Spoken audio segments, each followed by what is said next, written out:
এই দুনিয়াতে যত মানুষকে আপনি আপন দেখেন, এরা সবাই হয়তো আংশিক কোনো কোনো ক্ষেত্রে কেউ বিভিন্ন পার্সেন্টেজে আপন, কিন্তু আপনার সবচেয়ে বড় আপন হলেন আপনার রব আল্লাহ রাব্বুল আলামিন। আল্লাহর চাইতে বড় আপন আর কেউ নেই। আপনি একান্তে আল্লাহর সাথে একটু কথা বলেন। যারা ডিপ্রেশনে ভুগছেন, অশান্তিতে ভুগছেন, মানসিক অস্থিরতায় ভুগছেন, আজকেও আমার অফিসে আসার আগে দেখি এক লোক বসে আছে, নামাজ পড়লাম আমরা, উনি নামাজ পড়লেন না। তো আমি যার মাধ্যমে আসছে তাকে জিজ্ঞেস করলাম, নামাজ পড়লেন, উনি কি মুসলমান না? বলে মুসলমান, কিন্তু উনি অন্য জগতে আছে। কি? উনি আত্মহত্যা করবে। আজকের ঘটনা, উনি আত্মহত্যা করবে, উনি আসছে। হাসছেন আপনারা? এর আগে এক জুমা অফিস থেকে আমাকে ফোন দিল, জুমার নামাজ পড়াইতে ঢুকবো, বলতেছে এক লোক অফিসে এসে ঢুকছে, আপনার সাথে দেখা করবে, সে আত্মহত্যা করবে, জুমার নামাজও পড়বে না, এখন মরার আগে আপনার সাথে একটু দেখা করতে চায়। আমি আছি নারায়ণগঞ্জ, আর সে ঢাকায় অফিসে। ভাইরা আমার, আপনারা হাসছেন? ঘরে ঘরে অশান্তির সমুদ্র চলছে, ঘরে ঘরে মানুষের মধ্যে অশান্তির হাবুডুবু খাইতেছে। তরুণ ইয়াং মানুষ, বাচ্চা ছেলে এখনো দুনিয়ার কিছু তারে পায় নাই, ব্যবসা বাণিজ্য জ্ঞানজাম ফাসাদ কিচ্ছু পায় নাই, কলেজ ইউনিভার্সিটিতে পড়ে, সেখানে শতাধিক ছেলে এক বছরে আত্মহত্যা করে ফেলতেছে। মানসিক শান্তি যেটা, এটা এই সমাজের প্রতিটা ব্যক্তি থেকে উঠে যাচ্ছে। প্রত্যেকটা মানুষ অস্থির। এর মূল এবং প্রধান কারণ হলো এই কলব এবং অন্তরে যে জিনিসটাকে ঢুকানো দরকার ওটা না ঢুকাইয়া ভুলটারে ঢুকাইয়া বসে আছে, ইনস্টল করে নিছে দুনিয়াকে। দুনিয়া ছাড়ার কিছু তার মাথায় নেই। একজন যুবক, তিনি কোনো মেয়ের সাথে অবৈধ সম্পর্কে জড়িয়েছেন, হারাম সম্পর্কে জড়িয়েছেন, সেটা একটা বিষয়, কিন্তু সেই মেয়ে তার সাথে ধরুন মানে কথা রাখে নাই, সে আরেকজনের সাথে ভেগে গেছে বা অন্য কোথাও তার বিয়ে হয়েছে। এখন সে ডিপ্রেশনে ভোগে। কেন ডিপ্রেশনে ভোগে?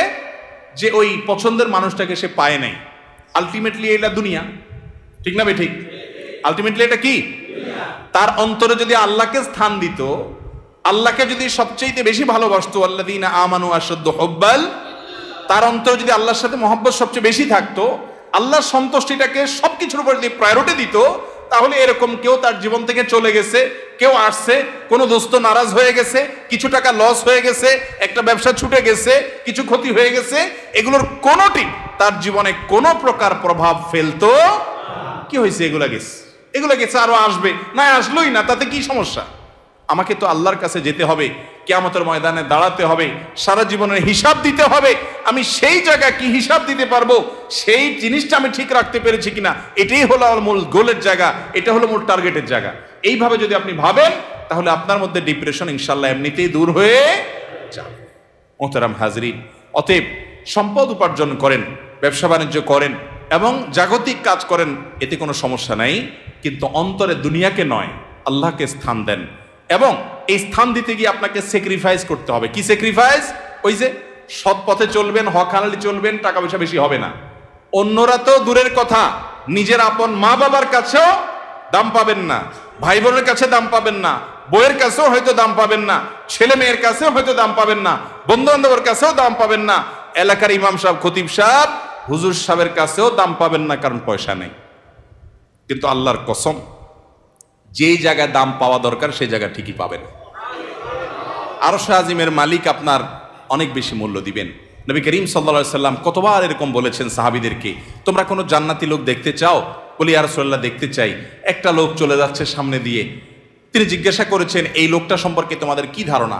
বলি ইয়া রাসূলুল্লাহ, লোকটা খুব সাধারণ একজন মানুষ, এত গরিব, সমাজের এত সাধারণ মানুষ যে এ ব্যক্তি কারোর মেয়ে বিয়ে করতে চাইলে কেউ তার কাছে মেয়ে বিয়ে দিবে না, কেউ তাকে পয়সা হাওলাত দিবে না, কেউ তাকে চেয়ার দিবে না, কেউ তাকে কদর করবে না। আরেক লোক আসছে, নবী করিম সাল্লাল্লাহু আলাইহি সাল্লাম বলেন, এর সম্পর্কে তোমাদের বক্তব্য কি, মূল্যায়ন কি? সাহাবীরা বলছেন, ইয়া রাসূলুল্লাহ, এই লোকটা যার মেয়ের বিয়ের অফার করবে, সবাই তার কাছে মেয়ে দিতে পারলে সৌভাগ্যবান মনে করবে, পয়সা আলা, ভাবসাবালা, সমাজে অবস্থানওয়ালা, সে কারো কাছে কিছু চাইলে কেউ তাকে ফেরত দিবে না, তার অবস্থান আমাদের কাছে অনেক বেশি।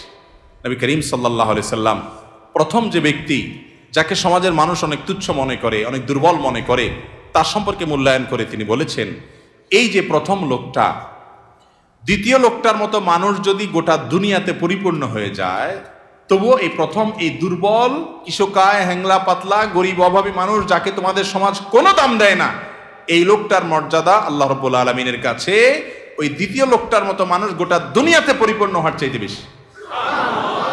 ভাইরা আমার, এজন্য সামাজিক অবস্থান এটা আরেকটা ডেঞ্জারাস ব্যাধি, নেশা। সামাজিক অবস্থান, বেশিরভাগ লোক পয়সা করি কামাই করেন নিজে খাওয়ার জন্য না, ভাবসাবের জন্য। কিসের জন্য? ভাবসাবের জন্য। ভাবসাব বুঝেন? আমি এই জন্য প্রায় সময় বলি, গোটা দুনিয়াতে এখন অভাবটা হলো ভাবের। অভাবটা কিসের? ভাবের অভাব। যে আমাকে মানুষ লাখপতি বলবে, কোটিপতি বলবে।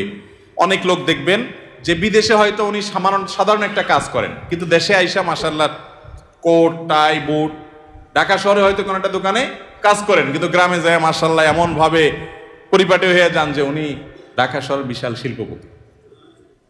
আছে না নাই? তো বেচারা এত কষ্ট কেন করতেছে? তার দরকার একটু ভাব। তার কিসের দরকার? ভাব। এটাকে বলে সামাজিক অবস্থান। হব্বে যা, এটা মানুষকে কুরে কুরে শেষ করে দেয়, একদম ধ্বংসের দ্বার প্রান্তে নিয়ে যায়। এই জন্য ডিপ্রেশন থেকে মুক্তি পেতে চান, একমাত্র পথ আল্লাহর আনুগত্য এবং গোলামিতে ফিরে আসেন।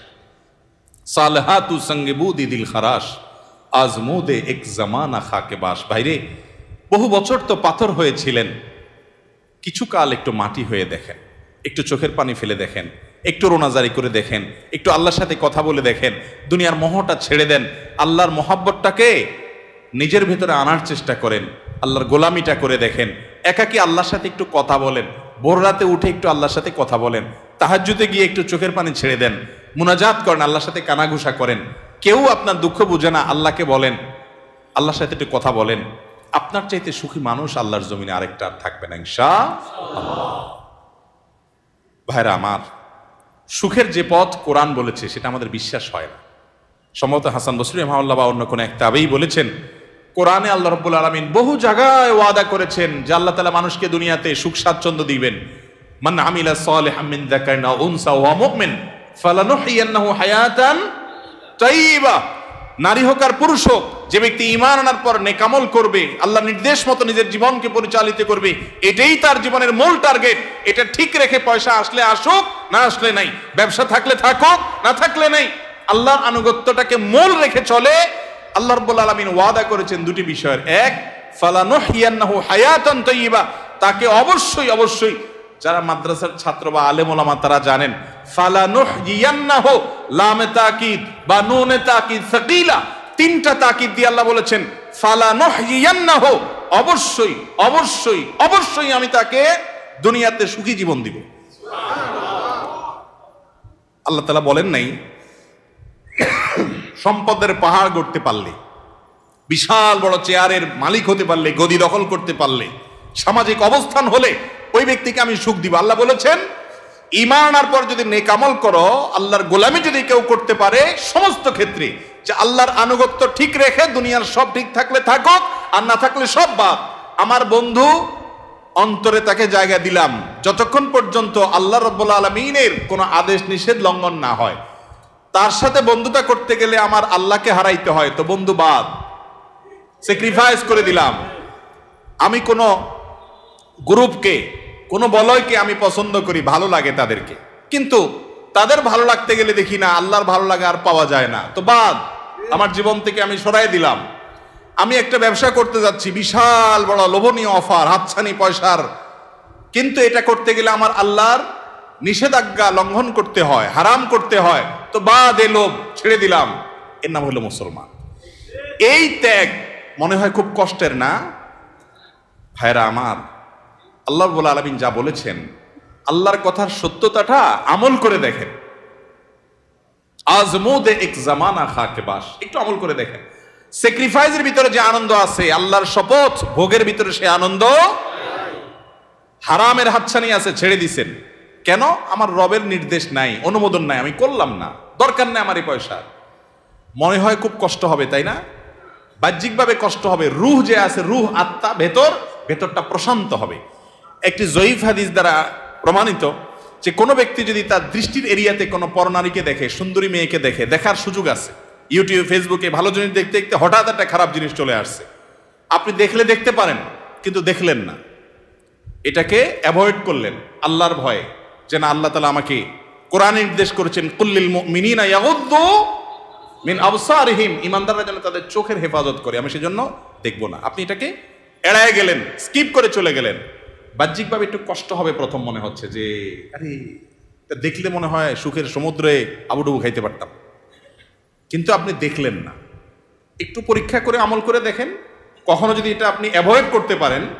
একজন রাস্তা দিয়ে মেয়ে যাচ্ছে, সুন্দরী মেয়ে, আপনার চোখে হালকা আবসা আবসা দেখতে পেয়েছেন, যে আঁচ করতে পেরেছেন একজন সুন্দরী মেয়ে যাচ্ছে বেপর্দা, আপনি চাইলেই তাকিয়ে হারাম স্বাদ নিতে পারেন, কিন্তু আপনি নিলেন না, নজরটাকে নিচু করে নিলেন, হেফাজত করে নিলেন, এতে আপনার একটু কষ্ট হবে, একটু প্রথম ধাক্কাতে একটু কি হবে, কষ্ট হবে।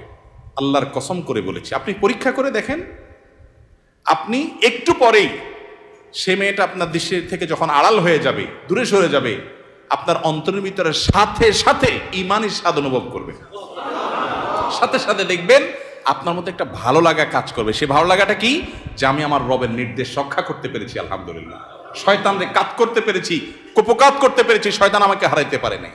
এই জন্য ভাইরা আমার, আল্লাহর আনুগত্যের জন্য চেষ্টা করবো তো ইনশাআল্লাহ।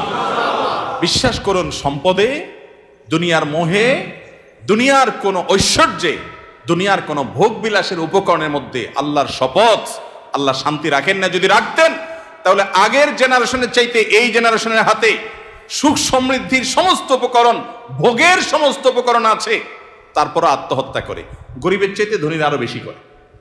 ঠিক না ভাই? ঠিক। বোঝা গেল আল্লাহ তাআলা এগুলোতে শান্তি রাখেন নাই।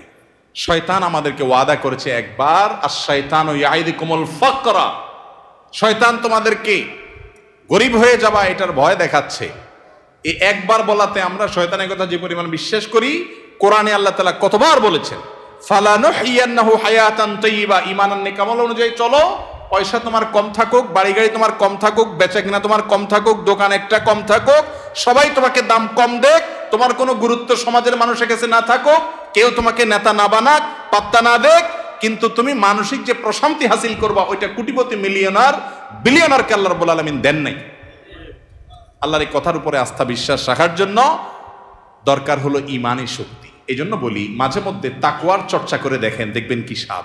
আল্লাহ তাআলা আমাদের সবাইকে তাকওয়ার সে স্বাদ আস্বাদন করার তৌফিক দান করুন। এবং ডিপ্রেশন এবং মানসিক যে অশান্তিতে মানুষ ভুগছে আজ, এটার মূল কারণ হলো দুনিয়ার মোহে অন্ধ হয়ে যাওয়া। দুনিয়ার মোহ এটা মানুষকে পাগল পরা করে দেয়, অস্থির করে দেয়। আর যখন অল্পে তুষ্ট থাকে মানুষ, যা পেয়েছে তাতে শুকর আদায় করে, আল্লাহ তাআলা নগদ শান্তি দান করেন। আল্লাহ তাআলা আমাদের সবাইকে মানসিক প্রশান্তি দান করুন।